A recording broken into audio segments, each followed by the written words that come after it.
Hi everyone, welcome back to our channel. Today in this video, we are going to see how to fix Bamboo Lab A1 not printing properly, common print quality issues and solutions. Fix 1. Tighten the hot end heating assembly and nozzle. First, turn off the printer and wait until the nozzle temperature is below 50 degrees Celsius. Then remove the tool head front cover and remove the 3 screws securing the hot end heating assembly and carefully flip the assembly over. Now tighten the 4 small screws on the back of the heating assembly using an H1.5 hex key.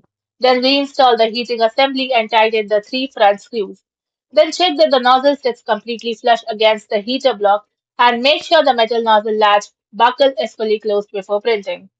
Fix 2. Deep clean the build plate. Remove the build plate from the printer and wash it thoroughly with hot water and dish soap.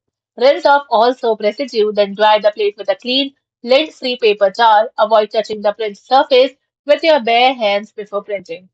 Fix 3. Clear nozzle clogs and extruder debris.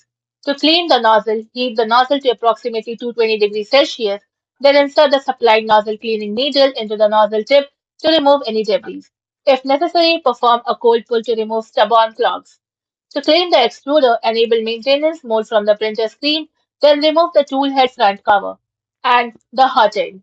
Now open the extruder using the side release lever, remove any broken filament or debris with tweezers or pliers, and reassemble the extruder and reload the filament. Fix 4. Dry the filament. If the filament is brittle, hissing, or clicking during printing, dry it before use. Dry PLA at approximately 55 degrees Celsius for 8 hours in a filament dryer or another suitable drying method. Then reload the dry filament and test print again. Fix 5. Run calibration and update the printer. After completing the hardware checks, recalibrate the printer to restore print quality. Clean any plastic residue from the nozzle tip before calibration. Now on the printer screen, open calibration and run auto bed leveling. Then also run vibration compensation and check for the latest firmware update and install it if available. Then start a test print to verify the result.